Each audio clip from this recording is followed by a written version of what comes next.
porque esse é um tema muito sensível, Eu conversei agora há pouco com um brasileiro, na realidade até aqui eu não vou revelar a identidade desse brasileiro que está na zona do conflito, mas ele me disse que a situação em Gaza é muito crítica, muito crítica. Os números oficiais falam em pouco mais de 1.100 mortos palestinos, mas há uma estimativa de que em Gaza nós tenhamos aí já milhares de mortos. Eles falam em 1.100 mortos. Mas esses 1.100 mortos são aqueles que conseguiram ser, de alguma forma, resgatados, levados, inclusive a contabilidade, nos próprios aspectos aí de corpos que passaram sob o ponto de vista da autópsia, foram contabilizados. Você tem milhares de pessoas que estão sob os escombros.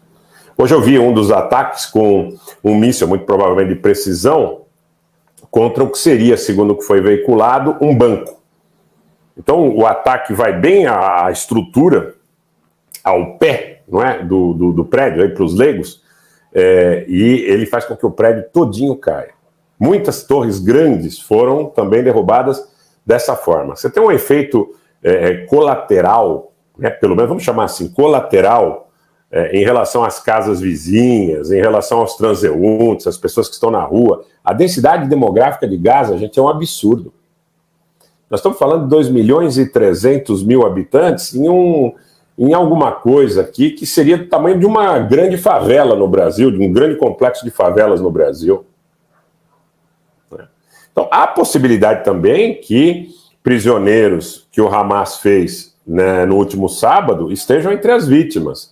Porque, como eu disse, a densidade demográfica é brutal, você tem uma concentração, é um formigueiro, e além de ser um formigueiro, muito provavelmente Israel está alvejando alvos nos quais ele imagine que hajam interesses ou concentrações do Hamas. E muito provavelmente, em alguns casos, você tenha israelenses, ou até pessoas de outras nacionalidades, que estejam custodiados nesses endereços. Então, vocês percebam que tipo de situação nós estamos vivendo.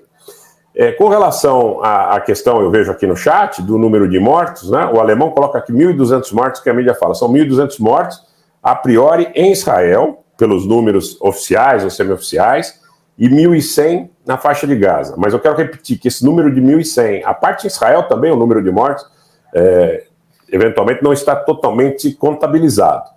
Mas pelo caos que é a faixa de Gaza, você não pode comparar a desorganização de Gaza com a organização do Estado de Israel. Seria absolutamente absurda a comparação, tá? Estima-se que já existam milhares de mortos na faixa de Gaza. Na medida em que esses números começam a vir à tona, você tem manifestações como de alguns elementos no Paquistão, que é um Estado claramente distante, pelo menos a priori, dessa disputa entre árabes e israelenses, mas que, de alguma forma, tem ali o seu conteúdo do extremismo religioso sunita, ainda que muitas vezes tenha participado de esforços antagônicos ao interesse dos palestinos, né, nestas chamadas participações de extremistas na Síria, no Iraque. O Paquistão e as suas madraças são, há muitos anos já, um vespeiro, um imã para esses grupos extremistas, né? Paquistão, o norte do Cáucaso, o Cáucaso russo, as ex-repúblicas soviéticas da Ásia Central, a própria província chinesa de Xinjiang, né? Populações turquificadas, paquistaneses,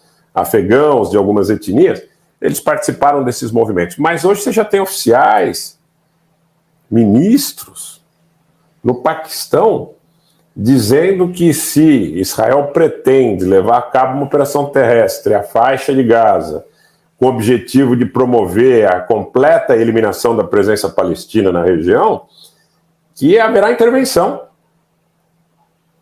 Então, o grande ponto hoje, gente, é que estão sendo construídas as condições para unir o mundo islâmico. Estão sendo construídas as condições, a partir do momento que os Estados Unidos levam seus porta-aviões à costa do Mediterrâneo, para criar um ambiente que faz a correlação imediata dessa sustentação dos Estados Unidos a Israel, o tendo como inimigo em muitos cantos e recantos do mundo islâmico, e buscando, de alguma forma, um momento, eu chamaria, entendam bem, é o consciente coletivo dessas populações. Um momento de vingança em relação aos Estados Unidos e seu aliado na região, que é Israel. Um momento de fúria. Um momento de fúria. Eu sou muito cuidadoso e até muito cético em relação a previsões de cunho apocalíptico, catastróficas. Muitas vezes, nesses conflitos no Oriente Médio, quando me diziam que ele podia se espraiar, eu dizia, não vai além do conflito entre árabes e israelenses, muito provavelmente entre palestinos e israelenses, por vezes entre populações ali radicadas em Gaza e Israel, mas nesse momento a situação ela não só sai de controle em Gaza, ela sai de controle na Cisjordânia, onde os palestinos estão combatendo os israelenses em Nablus, em Hebron, em Jenin, em Belém. Na fronteira norte, se bem não tenha acontecido aquela infiltração maciça que foi acusada anteriormente, há escaramuças e há vítimas tanto do lado libanês como do lado israelense. Já houve lançamento do lado sírio. Há manifestações populares na capital da Jordânia, Amman, que são monumentais. São manifestações populares como nunca foram vistas anteriormente. Então, de alguma forma, a gente tem que conceber, sim, que há um risco de um momento de fúria, de um choque civilizacional. E claro que para acontecer isso, as condições militares, políticas e econômicas têm, de alguma forma, permitir que este afã seja transformado em ação. Como que esse afã é transformado em ação? A partir da ação de um player que anteriormente não tinha a força que tem hoje. Chama-se República Popular da China. A República Popular da China estipulou um pacto com o Irã, depois estipulou um pacto com a Arábia Saudita, depois conseguiu colocar sauditas e iranianos na mesa de negociação e colocar, muito provavelmente, sauditas e iranianos em processos de sinergia.